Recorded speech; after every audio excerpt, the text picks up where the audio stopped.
Nessa aula, vamos falar sobre a teoria do fogo e abordar algumas definições. Vamos lá? Primeiro, vamos falar as definições de fogo, princípio de incêndio e incêndio. O que é o fogo? Fogo é uma reação química, com liberação de luz, liberação de calor, liberação de gases, na maioria das vezes. E o fogo, ele é uma coisa desejável, é algo que eu fui lá e coloquei. Eu tenho o poder de iniciar e de desligar, de interromper o fogo. Um exemplo que eu posso estar dando é a chama do fogão. O princípio de incêndio. O princípio de incêndio é quando aquele fogo ele ocorre de maneira indesejada. Ou seja, eu não tive a intenção que ele iniciasse.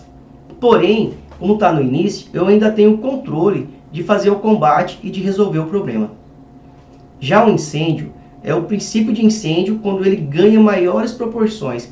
E aí ele vai se transformar em um incêndio.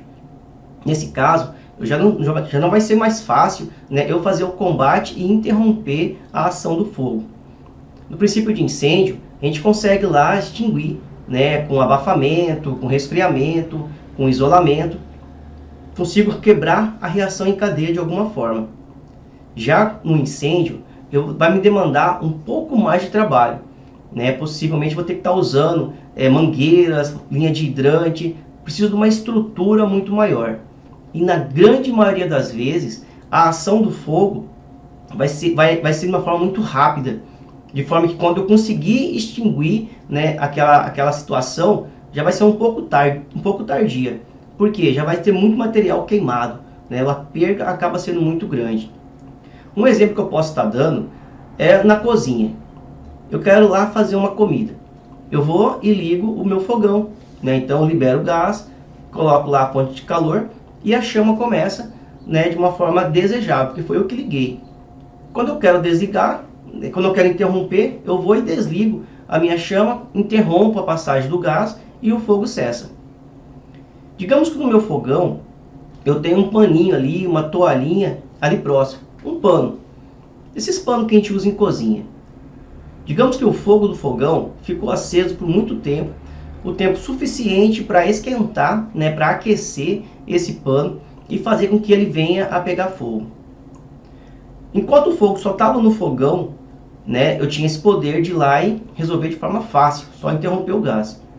Quando o fogo passa para o pano, aí já posso considerar como sendo um princípio de incêndio, porque não é simplesmente agora eu ir lá e interromper a passagem do gás.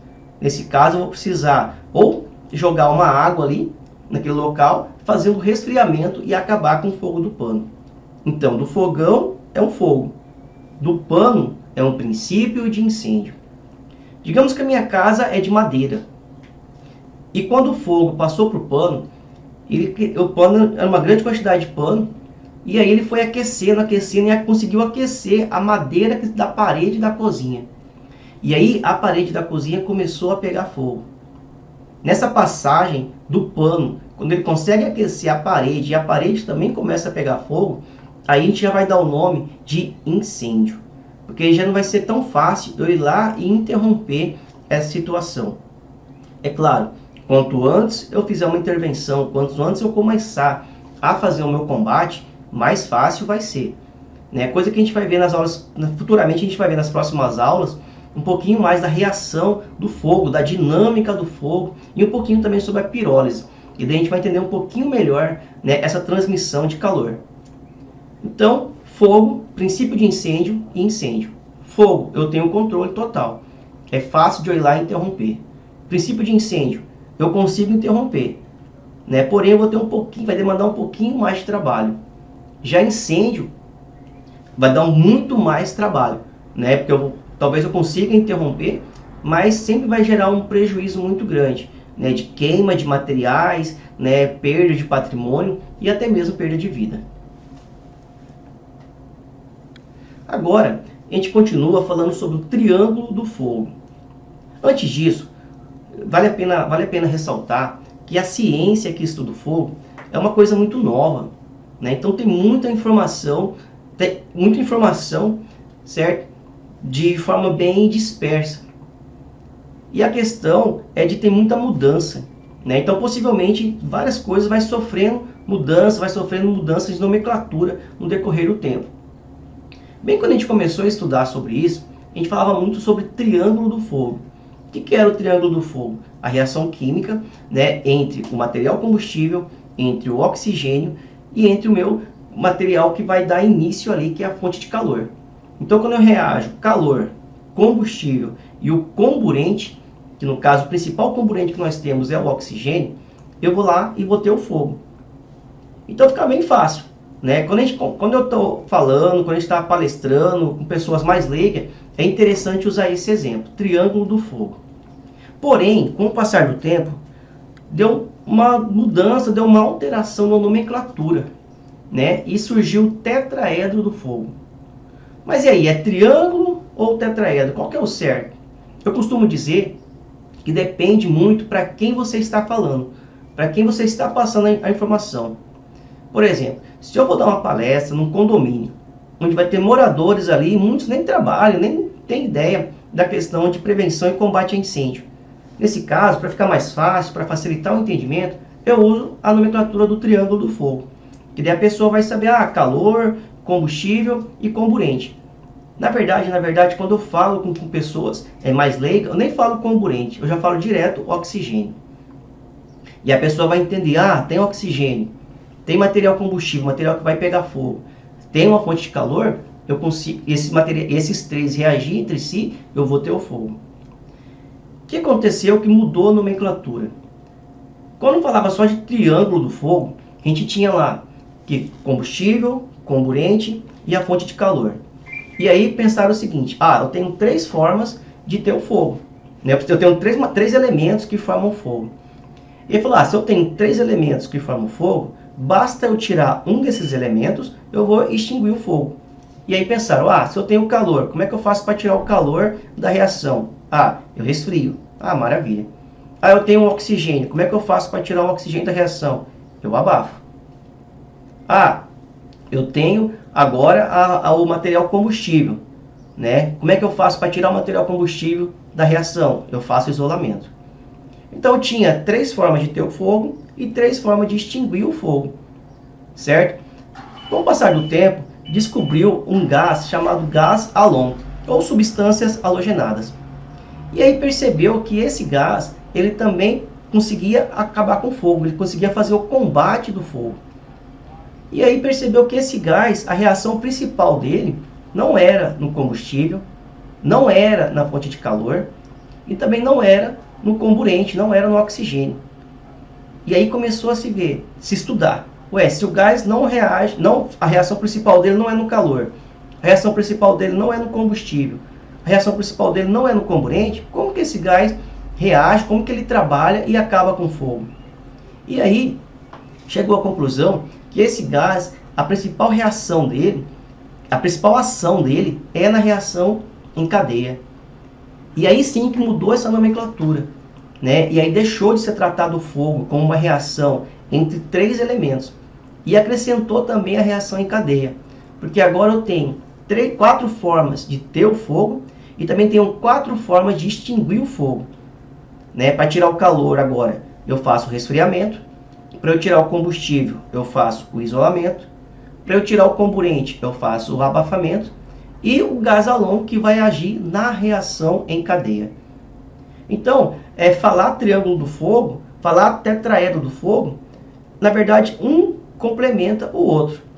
Então vai depender muito para quem você vai estar falando. E daqui uns dias a gente vai até ter algo a mais para falar.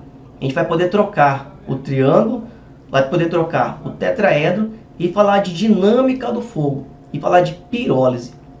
Então tudo vai depender para quem você vai passar essa informação. Então para nós, basta entender que o fogo é uma reação química entre esses elementos. E agora, em vez de eu ter três formas só de eliminar o fogo, eu tenho quatro, né? Porque entrou também os gases halogenados, que é um gás que vai agir na reação em cadeia. E quando a gente fala dos elementos do fogo, né, o primeiro que a gente pode abordar é a questão do calor. Né? O calor é gerado, tem várias formas de gerar o calor. Né? Tem através de energia nuclear, tem através de reações químicas, Mas as principais nossas é o calor que provém da parte elétrica e o calor que provém da parte mecânica. Então o calor gerado pela parte elétrica, né, condução de fios, curto-circuito, às vezes uma sobrecarga na rede, tudo isso aí vai gerar calor, que pode gerar o início ao princípio de incêndio. Aliás, se a gente faz investigação de incêndios, de princípios de incêndios ocorridos tanto em empresas quanto na área residencial, a parte elétrica é a principal causadora, né? Então, assim, para nós, profissionais da área, é muito importante ou ter um pouquinho do conhecimento da parte elétrica, ou ter um parceiro dentro da unidade onde a gente trabalha, onde vai administrar o treinamento, né, quem seja envolvido na parte elétrica. Sou instrutor, vou ministrar treinamento para brigadista. Então é importante frisar na empresa, né, que tenha participantes que sejam do setor de manutenção, que sejam da parte elétrica. Eu sou brigadista, eu sou bombeiro civil e vou trabalhar na unidade. Então é muito importante eu ter essa parceria com esse profissional. É muito importante eu ter eles como meus aliados ali, né, até de fazer inspeção juntos, né, porque o profissional da parte elétrica, além de ele conhecer toda a unidade, conhecer toda a planta ali, ele sabe fazer uma intervenção rápida, caso tenha necessidade. Então é muito importante a gente cuidar e zelar da parte elétrica, da empresa que a gente trabalha, e também quando a gente for ministrar um treinamento, né, de ter profissionais dessa área, que a gente consiga instruir, né, passar informações da parte de prevenção e combate a incêndio para os profissionais de manutenção de forma geral e principalmente o pessoal da parte elétrica. Outra situação que gera calor, né, é a energia mecânica. Essa energia mecânica, ela provém de atrito, né? Geralmente você põe uma máquina e essa máquina fica trabalhando por muito tempo. O que pode acontecer? Daqui a pouco acaba a lubrificação dessa máquina, né? E aí vai começar a raspar ferro com ferro. E aí vai gerar atrito. E aí vai gerar calor. E esse calor, né, é aquele elemento ali que a gente vai reagir, vai participar da reação em cadeia e dar início ao fogo, dar início a um princípio de incêndio. E se eu não tomar providência, vai dar início ao incêndio. Quando a gente fala de combustíveis, nós temos 3 tipos de combustíveis. Nós temos combustíveis que estão no estado sólidos, combustíveis que estão no estado líquido e combustível que está no estado gasoso. Então, tem o combustível sólido, líquido e gasoso. Os combustíveis sólidos, a principal característica é que ele queima superficialmente, ou seja, por fora, e também queima por dentro. Então, ele queima superficial e queima também em profundidade, certo? E vai deixar resíduo, ou seja, vai deixar sujeira, vai deixar cinza depois que acaba o fogo.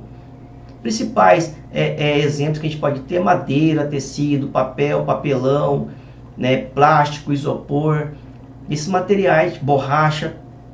Alguns materiais sólidos, às vezes, ele pode ser que ele não queima totalmente ali por dentro, né? Diferente, por exemplo, uma queima de uma madeira, onde você quebra ela ao meio, quebra o carvão ao meio, você vê que lá dentro, lá no seu interior, tá pegando fogo também. E quando você queima um plástico, né, o plástico geralmente vai ser mais por fora, mas também é considerado como material sólido. Os líquidos ele queimam somente na superfície. Então, se eu pegar um galão que esteja com gasolina, por exemplo, e esse galão estiver pegando fogo, e esse galão for transparente, eu vou perceber que o fogo está do início do galão para cima, vai estar aquela chama. E se eu olhar no meio do galão, se ele for transparente, eu consigo ver o líquido, eu vejo que o líquido ali está normal. Por quê? O líquido ele queima somente na superfície, certo? E não deixa resíduo. Então, os exemplos que a gente vai ter: álcool, querosene, diesel, thinner, tinta e assim por diante. Os líquidos inflamáveis, né? A gasolina, óleo diesel. Tem também o combustível no estado gasoso, né? O gás também ele queima somente na superfície. E o gás ele tem uma situação que ele não deixa cinza e também não provoca fumaça. Os principais gases que nós temos é o gás natural e o gás GLP, que é bastante usado, né, para fazer alimento. A importância de a gente conhecer os combustíveis, saber as características desses combustíveis, vai nos ajudar bastante quando a gente for fazer o combate. Porque cada material que pega fogo, ele vai requerer, né, uma situação, vai requerer um agente extintor para fazer um combate a um princípio de incêndio. Abordar um pouquinho ainda sobre a teoria do fogo, é importante a gente saber, né, um pouquinho sobre o ponto de fulgor. O que é ponto de fulgor? É eu esquentar um material, né, um material combustível. Esse material combustível começa a desprender gases. Aliás, você sabia que é o gás que pega fogo? Se eu esquentar uma madeira, não é a madeira que vai pegar fogo. É o gás que essa madeira desprende que vai pegar fogo. Se eu esquentar uma madeira e ficar olhando bem de perto, eu consigo ver ela emanar gases. E é esse gás que sai dela que vai fazer ela pegar fogo. Certo? Qual que é o correto se a gente for fazer a nomenclatura correta? O gás que sai da madeira pega fogo. Ué, por que a madeira então ficou preta? Na verdade, o nome correto que a gente dá para aquilo ali, para o carvão, por exemplo, é que esse material oxidou. Semelhante ao ferro, né? Se eu deixar um ferro e ele pegar ferrugem, aquilo ali é uma oxidação. Quando a madeira, o carvão ali está todo preto, né? É porque ele oxidou. O gás que saiu daquela madeira que fez o fogo acontecer, certo? Então, quando eu esquento o material, ele vai desprender gases. E vai desprendendo gases, vai desprendendo gases. Daqui a pouco, esse gás começa a inflamar e começa a ter uma chama. Se eu pegar e tirar a fonte de calor desse material e o fogo acabar, quer dizer que ele estava ali no ponto de fulgor. Né? Por que o ponto de fulgor? Por que o ponto de fulgor? Porque quando eu tiro a chama, digamos que eu estou com um isqueiro, aqui é uma madeira. Eu vou e esquento essa madeira. Estou esquentando, está saindo fogo. Daqui a pouco ela começa a sair os gases, começa a sair os vapores, começa a desprender gases. Esse gás aqui daqui a pouco começa a pegar fogo. Quando ele começar a pegar fogo e eu pegar o meu isqueiro e tirar, e esse fogo acabar, quer dizer que essa madeira estava entrando no ponto de fulgor. Na continuação, ponto de combustão. Imagine a mesma situação, aqui a madeira e eu com o meu isqueiro. Essa madeira começa a desprender gases, desprender vapores. Daqui a pouco esse gás começa a inflamar e começa a pegar fogo, eu começo a ver chamas aqui também. Se eu pegar, tirar o fogo e essa chama continuar, ela se manter, eu posso dizer que ela entrou no ponto de combustão. Na verdade, né, o ponto de combustão, ele vem logo na sequência do ponto de fulgor. Então, o material que começa a desprender gases, desprender vapores, ele inicia no ponto de fulgor. Se eu tirar, o fogo para. Daqui a pouco ele está tão quente que se eu tirar, o fogo continua. Quando esse fogo continua, quer dizer o quê? Que ele já está no ponto de combustão. E aí eu tenho também essa situação do ponto de ignição. Ponto de ignição é a temperatura mínima, né, onde o material combustível começa a desprender gases. Então, quando ele está nessa temperatura mínima que o material começa a desprender gases e começa a ter a questão da combustão, quando ele libera os vapores, eu posso dizer que ele está no ponto de ignição, está na temperatura de ignição. Então, é importante a gente saber essa questão do ponto de ignição, porque cada material ele tem um ponto de ignição. Então, o papel ele tem um ponto de ignição, né? A madeira tem um ponto de ignição, a questão da gasolina, do álcool, do querosene, do thinner, todos os materiais ele tem um ponto de ignição. O que diferencia um do outro? É que alguns precisam de pouca temperatura para pegar fogo, outros precisam ser aquecidos com temperaturas altas para começar a pegar fogo. Mas cada um ele tem ali o seu ponto de ignição. Por que é importante a gente saber disso antes de a gente passar para o próximo slide? Porque dependendo do local, eu vou conseguir interpretar se é um local fácil ou difícil de pegar fogo. Por exemplo, eu tenho um depósito onde eu tenho uma grande quantidade de madeira. Eu tenho um outro depósito onde eu tenho uma grande quantidade de de gasolina. E tenho um outro depósito que tem uma grande quantidade de ferros, materiais metálicos, estruturas metálicas. Se eu for fazer a hierarquia, qual desses depósitos eu tenho que ter uma preocupação maior? Né? Tem que estar verificando, fazendo a inspeção, tendo uma forma melhor de acondicionar esse material. É naquele depósito onde o material que está alojado ali, que está guardado ali, ele precisa de pouca temperatura para começar a pegar fogo.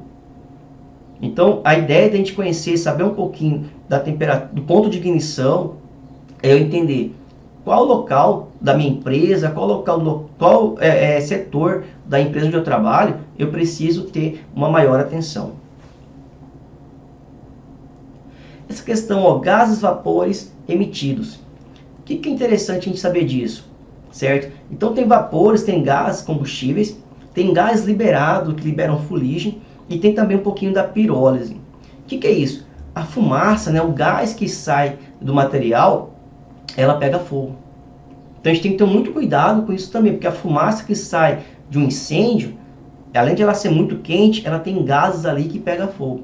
E aí isso gera alguns fenômenos, né, tanto da propagação de calor, né, através da convecção, que a gente vai ver um pouquinho mais adiante, só específico sobre a convecção, que vai esquentar os outros materiais combustíveis, né, e vai fazer com que o local venha pegar fogo, quanto também da situação de que se essa fumaça ela entrar numa temperatura X ali, conforme o material que está nela, ela também pode pegar fogo, que pode gerar alguns fenômenos, tipo o flashover, certo? Ou um rollover, né, alguma coisa nessa situação. Então vou mostrar uns vídeos agora, para a gente entender um pouquinho melhor, né, sobre isso. Esses vídeos que eu vou estar mostrando, eu poderia usar ele de exemplo praticamente para o curso inteiro sobre incêndio, porque nele tem vários fenômenos. Só que agora a gente vai abordar somente o fenômeno da fumaça vir a pegar fogo. Beleza? Vamos lá?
sobre esses dois vídeos que a gente acabou de ver, a gente percebe o poder da fumaça tem em relação ao ambiente sinistrado.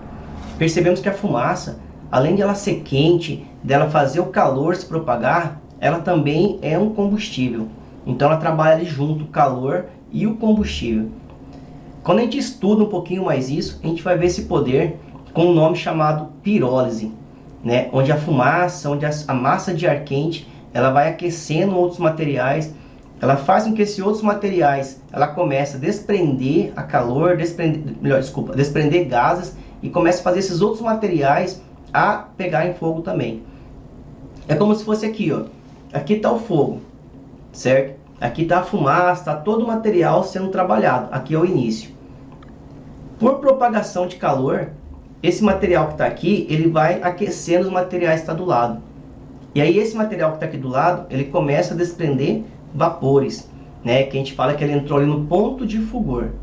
Se eu chegar rápido com o extintor e apagar o fogo aqui na parte inicial, ele para de aquecer esse outro material. E como esse material ainda estava no ponto de fulgor, o que vai acontecer com ele? Ele vai apagar. Já se eu demorar um pouco para fazer esse meu combate, digamos que está pegando fogo aqui. Esse fogo aquece esse outro material que está aqui do lado.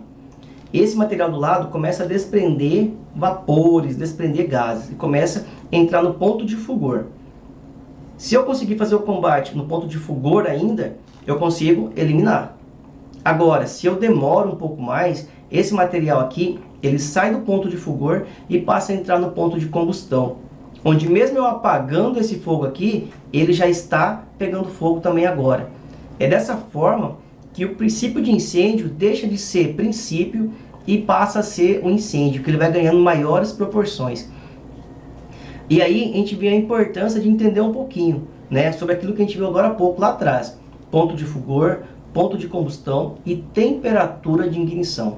Beleza? Essas aqui são as referências, né, os locais de onde foram tirados esses vídeos, caso você queira assistir eles na íntegra. Dando continuidade ainda a respeito da teoria do fogo, a gente vai falar um pouquinho sobre o oxigênio. Então assim, não basta eu ter o comburente, não basta eu ter o oxigênio. Eu preciso que ele esteja em uma concentração boa, em uma boa concentração, do que a gente pode falar de uma concentração ideal. A concentração ideal seria o oxigênio ali entre 16% e 21%. Essa é uma concentração que a gente fala que está bem bacana para que a reação seja ativada. Então, com oxigênio entre 16% a 21%, eu tenho uma concentração muito boa para eu ter o fogo. Quando o oxigênio ele cai e fica numa concentração entre 8 a 16, eu posso falar que eu estou numa combustão pobre, né? Uma combustão onde não vai haver chamas, né? Que a gente pode falar que é uma combustão incompleta. É como se fosse a brasa de carvão, igual esse exemplo que a gente está dando aqui no finalzinho do churrasco, né? Ele já está ali só a brasa. E aí digamos que eu quero pegar e quero colocar mais uma carne ali para assar. O que eu faço? Eu vou lá e mando vento, né? Eu abano, pego o ventilador, ou seja, vou mandar vento. Quando eu estou mandando vento, eu estou mandando ali também oxigênio. E esse oxigênio vai fazer ativar. E aí aquele fogo vai voltar novamente. Por quê? Porque entrou uma concentração boa agora de oxigênio. Aumentou a quantidade de comburente. E quando o oxigênio ali está numa concentração menor que 8%, aí sim a gente pode falar que está numa concentração onde não vai haver fogo, não vai haver chama, não vai haver a reação.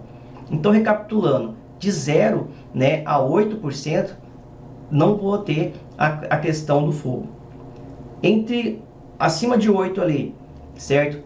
Abaixo de 16, eu tenho uma concentração pobre. Então, vou ter uma combustão incompleta. E de 16 a 21%, eu vou ter uma concentração rica, uma concentração boa, concentração ativa ali na minha reação. Um exemplo que a gente usa é esse da vela, né? Onde a vela está lá, no seu ápice ali, queimando, um fogo bonito. Aí vai e coloca um copo. Quando eu coloco um copo, começa a ter um ciclo ali, né? Tanto do gás que sai da vela, quanto do consumo do oxigênio para manter o fogo da vela aceso. Como ele está fechado, né? O ambiente está fechado, o que vai acontecer? Aquele ciclo ali, daqui a pouco ele vai cessar. Por quê? porque acabou a concentração do oxigênio ali, diminuiu a concentração do oxigênio e tem outros gases naquele ambiente. Então isso aí faz com que o fogo cesse. Se a gente traz isso aqui para uma realidade, na empresa ou até mesmo em nossa casa, o que a gente sempre recomenda? Vai viajar, não deixe janelas abertas. Por quê? Porque se tiver um princípio de incêndio em casa e a janela estiver aberta, o oxigênio vai começar a entrar por essa janela e vai alimentar o fogo. Por isso é importante deixar tudo fechado. Ainda se fosse falar de casa, se fosse falar mais coisas, questão de desligar disjuntor, deixar o negócio ali para não ter a fonte de calor. Mas como o nosso foco aqui é o oxigênio, não deixar o ambiente fechado, ele não vai permitir a entrada de oxigênio. Possivelmente um fogo, se tiver um princípio de incêndio, ele vai ser ativado, ele vai consumir o oxigênio que está naquele ambiente e o próprio ambiente vai fazer com que aquele fogo cesse. Claro, vai depender muito do material combustível, de várias situações ainda, para que eu tenha um êxito ali e não tenha pouca perca, tá? Mas pode acontecer isso. Vamos entrar agora em propagação de calor. Então o calor, ele tem basicamente 3 formas de se propagar. Então a gente vai estudar cada uma delas. Eu tenho a convecção, eu tenho a condução e tenho a irradiação. Então o que é a propagação de calor? É o calor sair de um local e ir para o outro. Ele migrar, né? Lembrando que o fogo, em um incêndio, ele não vai escolher, eu quero propagar por condução. Não, hoje eu quero propagar por convecção. Não, hoje eu quero propagar por irradiação. Ele não vai escolher. Ele vai se propagar das 3 formas. E onde ele encontrar um material combustível bom, ele vai fazer esse material combustível entrar no ponto de fulgor e entrar no ponto de combustão. E aí o fogo vai só se alastrando. Ou seja, o incêndio ele vai se generalizando, ele vai aumentando ali o seu tamanho, vai aumentando a sua proporção, vai aumentar a sua grandeza. Vamos ver cada uma delas. A primeira é a condução. A condução é a propagação de calor através de um corpo físico. Ou seja, o calor precisa de uma estrutura física. O exemplo mais básico que a gente dá é se a gente pegar uma barra de ferro e esquentar uma ponta dessa barra, o calor ele vai ser conduzido de uma extremidade a outra através desse corpo físico que é essa barra de ferro. Outro exemplo que eu posso dar, vou fazer um café. Coloquei a panela no fogo, coloquei água, coloquei açúcar, está lá, digamos que eu peguei e esqueci a colher dentro do fogo. Daqui a pouco eu vou pegar a colher para tirar da panelinha. O que vai acontecer? Essa extremidade da colher, onde eu vou encostar minha mão, ela vai estar muito quente. Mas por quê? Ela não estava em contato com o fogo, não estava em contato com a água fervendo. Mas a outra extremidade, a extremidade de baixo da colher, ela estava em contato com a água que estava fervendo. E aí esse calor ele é conduzido de uma extremidade a outra. Outro exemplo, a parede. O sol bate do lado externo e esquenta a parede do lado externo. Digamos que o sol está muito quente, daqui a pouco ele vai esquentar a parede do lado interno. Sendo que do lado interno não tem sol, não está pegando sol. O que aconteceu? O calor ele foi conduzido do lado externo da parede para o lado interno da parede, para dentro da sala, para dentro do ambiente. Então isso é condução. Uma coisa importante da condução é, digamos que eu tenho um depósito, Aí eu tenho um material que é facilmente, que tem uma temperatura baixa ali, de ignição, e eu vou armazenar ele nesse local. Então se eu sei que ele pega fogo ali com facilidade, que ele libera ali substância, ele entra no ponto de fulgor com facilidade, eu não vou pegar esse material e deixar encostado numa parede que eu sei que pega sol. Ou se for um depósito, eu tenho aquele telhado de zinco, telhado metálico. Eu não vou pegar na estante lá e colocar o meu material combustível lá na parte superior dessa estante, porque eu sei que ali é um local que pega, que vai ter uma grande quantidade de calor, porque o calor ele vai estar junto ali, certo? Então a importância de eu entender um pouquinho de propagação de calor, ele vai me ajudar principalmente na questão da prevenção, para não deixar esses materiais próximos ali, para não ter uma propagação, ou seja, para eu não facilitar a propagação. A propagação de calor também ocorre com nós quando vai fazer um combate, tá? Muitas pessoas acham que o bombeiro, quando ele está com aquela roupa de aproximação, que não passa nada de temperatura. Na verdade não é isso que ocorre não. O que acontece? A roupa de aproximação, ela dificulta a passagem de calor do ambiente para o bombeiro.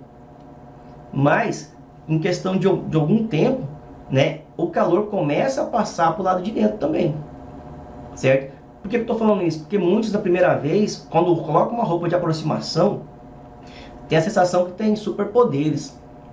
Porque a roupa de aproximação realmente ela protege.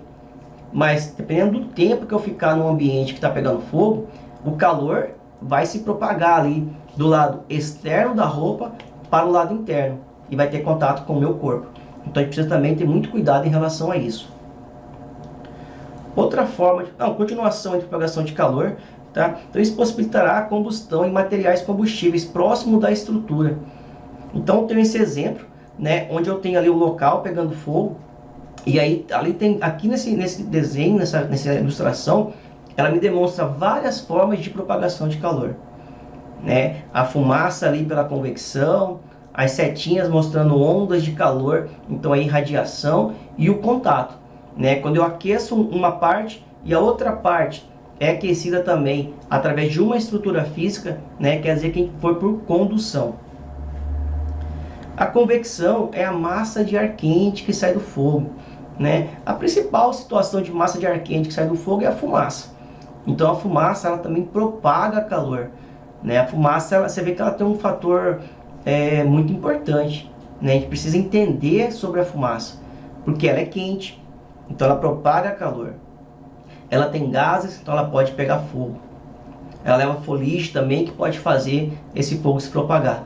Então a gente precisa ter um cuidado, ter um controle, dar uma atenção especial também para a fumaça. Então nesse desenho da ilustração, né, só para a gente entender o quê? Que o ar quente, a tendência dele é sempre subir. E o ar frio é o que vai estar mais na parte de baixo. O ar quente, ele está rico em materiais tipo monóxido de carbono, dióxido de carbono e outros gases, né, conforme o material que está pegando fogo. Já o ar que está aqui embaixo, ele está mais rico em oxigênio. Então por isso que tem a retroalimentação ali do fogo, né, onde o ar quente sobe e vai esquentando o ambiente, fazendo o fogo se propagar, e o ar frio ele vem e alimenta o fogo, ele vai ativando o fogo porque ele é rico em oxigênio. Então o ar quente, quando ele sobe, ele vai batendo nas estruturas, ele vai tendo contato com as estruturas, e ele vai fazer com que essa estrutura esquenta, entra em temperatura de ignição, e assim o fogo vai se alastrando, né? E assim ele vai só aumentando o seu tamanho. Como a tendência do ar quente é subir, né, a fumaça ela vai subir, então aqui tem um desenho, né, uma ilustração de um edifício, né, onde a fumaça ela vai subir, e onde ela encontrar um local, um material combustível para ser aquecido, ela vai fazer que o fogo vai aumentando. Então se tem um andar pegando fogo e a fumaça sobe pela janela, ela entra pela janela, e ela encontrar no andar superior um material combustível bom para pegar fogo, ela vai fazer que o fogo se alastre, vai fazer que o andar superior comece a pegar fogo também. E aqui a irradiação, né? A irradiação é a propagação de calor através de ondas de calor. O exemplo básico que a gente dá é o Sol, né? Que o Sol manda para cá, para a Terra, onda de calor. O Sol não manda fumaça aqui para a Terra, então não é convecção. Nós não temos uma estrutura física nos ligando com o Sol, então também não pode ser condução. E mesmo assim a Terra é aquecida. Por quê? Porque o Sol manda para cá ondas de calor. Então o Sol aquece a Terra através de onda de calor. Imagine um dia frio, né? Você está no sítio, está no local aberto, quer fazer uma fogueira para aquecer. E aí você faz uma fogueira e fica todo mundo em volta dessa fogueira. Qual que é a tendência? O fogo está aqui, a fumaça sobe e todo mundo que está em volta é aquecido. Por quê? O fogo que está aqui no centro, ele manda ondas de calor em todas as direções. E aí vai fazer que todos que estão ali em volta sejam aquecidos. Então isso a gente dá o nome de irradiação. Mesma coisa no ambiente que está pegando fogo. Digamos que está no cantinho da sala ali e está pegando fogo. E esse calor que está aqui desse fogo, ele manda ondas em todas as direções. E se aqui próximo tiver material combustível e esse calor que sai daqui, através da irradiação, conseguir aquecer esse material que está próximo, ele vai fazer o fogo se alastrar. E assim ele vai ganhando maiores proporções. Um exemplo básico que a gente dá é de uma casa, né? Uma casa próxima da outra, né? E aí uma casa está pegando fogo, está saindo na proximidade ali, e ela vai mandar onda de calor para a casa vizinha. E se na casa vizinha tiver materiais combustíveis bons, né, esse material ele vai ser aquecido, ele vai entrar em ponto de fulgor e vai entrar em ponto de combustão, e aí o fogo vai se alastrando. Tem um vídeo que eu vou mostrar para vocês agora, onde ele fala de materiais antigos e materiais modernos, certo? Materiais antigos é aqueles materiais feitos antigamente, né, com madeira de qualidade, né, madeira normal mesmo. Né? Agora tem bastante material moderno que é feito com alguns materiais que são derivados de petróleo, ou até mesmo conglomerados ali, né, que não são madeira de verdade. Na sua opinião, né, qual desses materiais pega fogo mais fácil? Qual desses materiais se propaga o fogo mais fácil? Qual desses ambientes vai ser destruído rapidamente? Já parou para pensar nisso? Vamos ver o vídeo então.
pessoal, após ver esse vídeo, percebemos, né, que em ambientes que tenham móveis modernos, o fogo se generaliza de forma muito mais rápida que locais com móveis antigos. É claro que nessa experiência, né, até para facilitar a filmagem, o ambiente era aberto, né? A gente tinha o ambiente, ao invés de ter 4 paredes, ele tinha só 3, que é o fundo e as 2 laterais. A frente era toda aberta, até para facilitar a filmagem. Então a gente sabe, sendo esse ambiente aberto, a entrada de oxigênio acaba sendo muito maior, né? Muito mais fácil a questão do oxigênio ali para ativar, né, a reação. Mas percebemos que em tempo muito menor, né, o ambiente que tinha móveis modernos, o incêndio se generalizou. Apareceu ali o nome de flashover. Flashover, se a gente for traduzir, seria a mesma coisa que dizer assim, fogo generalizado, fogo em todo o ambiente, melhor, todos os móveis, todos os materiais combustíveis que estão em chamas. Então a gente percebe que no ambiente com móveis modernos, isso aí ocorreu muito mais rápido, né? Então é importante a gente ter essa consciência também, né? E de estar não evitando, que acaba que a tendência é essa, né? Vai ser poucos locais que vai ter móveis antigos. Inclusive para essa experiência, né? Pegou os móveis modernos de loja e aí teve que recorrer a locais que tinham um reservatório desses móveis antigos, porque geralmente, né, agora, atualmente, na verdade, eles são poucos comercializados. Beleza? Então a ideia é justamente passar essa, né, a ideia de tempo, né, que um móvel é moderno e um móvel antigo. A ideia de tempo de cada um, de cada ambiente, né, desse fogo se generalizar. Vamos entrar agora em classe de incêndio. O que é classe de incêndio? Pegou vários materiais que possuem a mesma propriedade de pegar fogo e agruparam eles fazendo grupos, né, formando as classes de incêndio. Lembra que a gente já falou, né, a respeito de materiais sólidos, materiais líquidos, falamos também de fontes de calor, né, a respeito de materiais de fonte de calor da parte elétrica, fonte de calor de parte mecânica e assim por diante. Quando a gente fala de classe de incêndios, pegou todos esses materiais com as propriedades bem semelhantes e colocaram juntos, formando cada grupo, formando uma classe. Então nós temos classe A, classe B, classe C, classe D e classe K. Então cada classe ela representa uma determinada situação. Então eu tenho a classe A, que representa os materiais sólidos. Eu tenho a classe B, que representa os líquidos e gases inflamáveis. Tenho a classe C, que são os materiais elétricos e eletrônicos, materiais energizáveis como um todo. Tenho a classe D, que são os materiais pirofóricos, metais pirofóricos. E tenho a classe K, que são materiais relacionados a óleo, gorduras e graxas. Classe A são os materiais sólidos. Como a gente já viu agora há pouco, os materiais sólidos eles queimam em superficial e em profundidade. E quando acaba de queimar, ele deixa resíduo. Então, digamos que eu tenho um material que queima por fora e queima por dentro. Vou só dar uma deixa bem pequena. Se eu tiver 3 tipos de extintores, não fica ligado muito assim no nome do extintor. Só pensa que um possui material sólido, o outro possui material líquido e o outro possui material gasoso. Então tem um sólido, um líquido e um gás. Eu preciso de um material extintor para apagar o fogo na superfície e para apagar o fogo em profundidade. Qual desses 3 você acha que vai penetrar no material que está pegando fogo? Imagina que é uma madeira.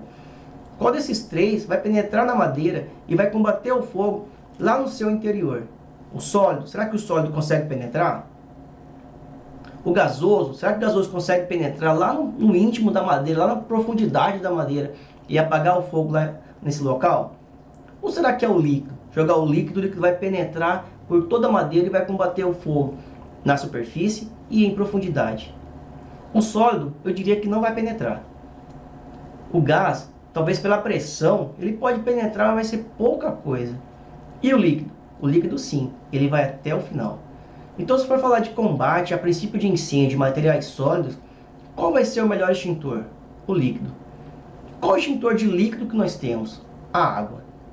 Então, ficar fazendo essa similaridade, né, que para materiais sólidos eu uso líquido, certo? Agora eu tenho líquidos e gás inflamáveis. O gás e o líquido, ele pega fogo somente na superfície, somente na parte superior. E aí agora, novamente, eu tenho 3 extintores, um sólido, eu tenho um líquido e tenho um gás. Qual que vai ter a propriedade para combater o fogo na sua parte superior? Se eu jogar o líquido, por exemplo, no caso o líquido, ele vai trabalhar com a água. A água, ela é mais densa do que o líquido inflamável, ou seja, ela é mais pesada. Então, se tiver um líquido inflamável aqui pegando fogo e eu jogar água para combater, o que vai acontecer com essa água? Ela vai para o fundo. Então, ela vai ficar na parte de baixo desse líquido. Ou seja, a água não consegue combater o fogo em líquidos inflamáveis.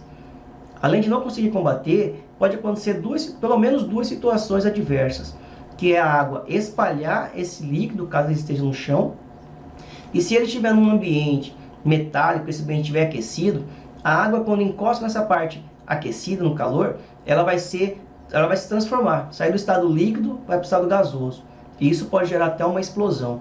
É o exemplo que a gente dá quando a gente joga água em uma panela com óleo pegando fogo, e aquela explosão lá se dá por causa disso, porque a água vai para baixo, ela evapora e ela ganha um volume muito maior do que o volume dela no estado líquido. Então por isso acontece aquele fenômeno. Então me sobrou um pó e me sobrou o CO2. Qual dos dois apaga esse fogo? Os dois.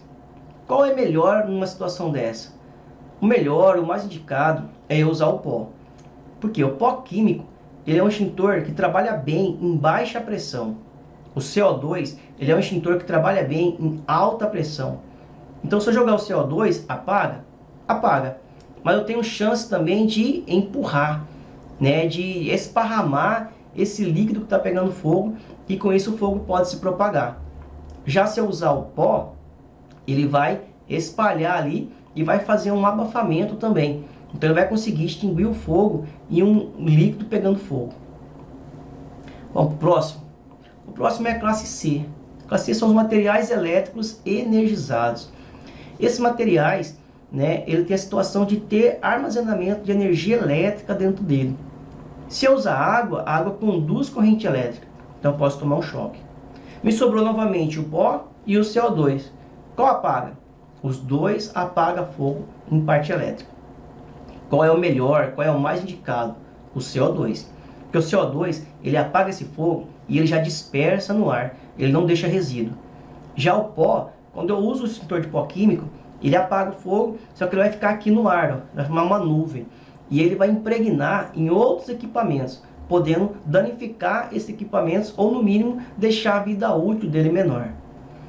Uma outra dúvida: mesmo o equipamento não estando na tomada, não estando ligado, eu vou tratá-lo como sendo equipamento elétrico. Por quê? Muitos desses equipamentos vai ter algum dispositivo que armazena energia, né? No caso uma bateria, no caso um capacitor. E aí, mesmo ele não estando na tomada, ele tem energia dentro dele. E aí eu posso também tomar uma descarga caso eu venha usar a água. Dando sequência, eu tenho os metais pirofóricos, né? São os metais que a queima dele, a reação dele é muito mais rápida. O exemplo mais clássico que é usado é dos fogos de artifício, onde o fogo vai para o ar, em contato ali com o ar, ele já estoura. Nos anos 90, se eu não me engano, teve um carro que o principal metal da roda dele era o magnésio. E aí esse carro andando, ele esquentava, né, porque estava andando, esquentava a roda e o vento ali alimentava, ali ativava a reação e a roda começava a pegar fogo. E aí perceberam isso, aí substituíram, né, diminuiu a quantidade ali de magnésio, ou até mesmo tirou o magnésio, para que isso não acontecesse mais. Então os metais pirofóricos, ele tem uma queima espontânea e instantânea, é uma queima rápida. Outros metais que a gente tem, né, é no caso do selênio, né, no caso do lítio. Ó, quase todo mundo vai ter um metal pirofórico hoje, certo? Na onde? No celular, né? Grande parte da bateria ali, ele vai ter o lítio presente. Então é importante a gente tomar esse tipo de cuidado. Tem também o alumínio, tem o zinco, o titânio, sódio e assim por diante. Tem vários outros materiais. Então é importante, né, fazer uso do extintor mais apropriado para combater o incêndio nesse tipo de material. E aí eu tenho também o óleos, gorduras e graxas, né? Para a situação de óleos, gorduras e graxas, é interessante que use um extintor que a gente chama de emulsificador, né? É um extintor que vai formar uma nata ali nesse material, vai estancar o fogo ali na parte superficial. Operacionalmente falando, acontece muito de pegar o óleo e colocar ele ali acoplado junto com a classe. Qual classe? Classe B, isso mesmo. Junto com a classe B, né? Junto com os líquidos inflamáveis. Mas ele tem uma classe especial, tem uma classe dele, né? Muito importante quem trabalha em shopping, hotel, restaurante, ou até mesmo em grandes eventos que tem uma praça de alimentação, ter esse cuidado, né? Porque é muito comum acontecer de óleo, principalmente na panela, né? Esquentar muito ali, entrar em ponto de fulgor, entrar em ponto de combustão e começar a pegar fogo. Então a gente precisa saber o que vai ser feito, né? Se for um evento, por exemplo, né, deixar o extintor próximo ali. Geralmente, né, não vai ter o extintor apropriado, né? Já na minha vivência, né, de mais de 10 anos na área, até hoje 3 vezes, em 3 locais, eu consegui ver o extintor apropriado para óleo, né? 2 restaurantes e um hotel. Fora isso, geralmente a pessoa vai colocar o extintor de pó químico seco ou então o pó ABC nesse local, né? Então tanto o pó AB quanto o pó ABC vai estar disposto nesse local, certo? Então assim, é importante que tenha. Então a gente precisa fazer essa prevenção. Se trabalhar em uma unidade, de quando estiver fazendo a inspeção, verificar se o extintor está correto, próximo desses materiais combustíveis. E se for um evento, mesma coisa, né? Deixar sempre disponível ali o extintor para caso de uma emergência. Tem a classe E. A classe E, ela não está ainda nos livros, tá? Mas muito se fala de classe E, de ter uma classe chamada classe E.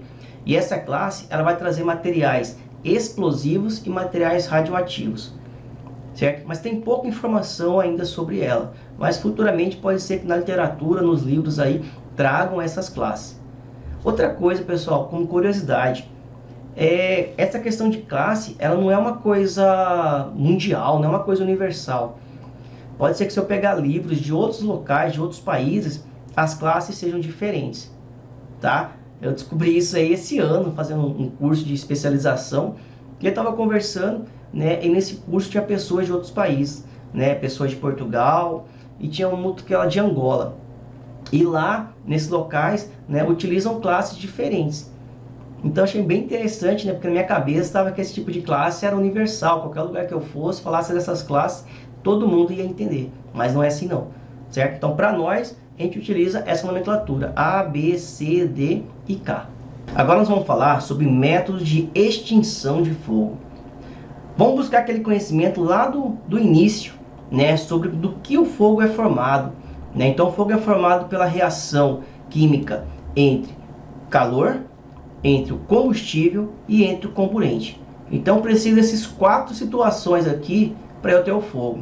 Logo, se eu tenho 4 situações para eu ter o fogo, eu preciso saber que para eu eliminar o fogo, eu preciso tirar uma dessas situações. Vamos lá. A primeira é eu quebrar a reação química, né? Como é que eu quebro essa reação química que está acontecendo em cadeia? Uma delas é a utilização do gás halon. Foi até por isso, né, um dos fatores que surgiu a questão da reação química.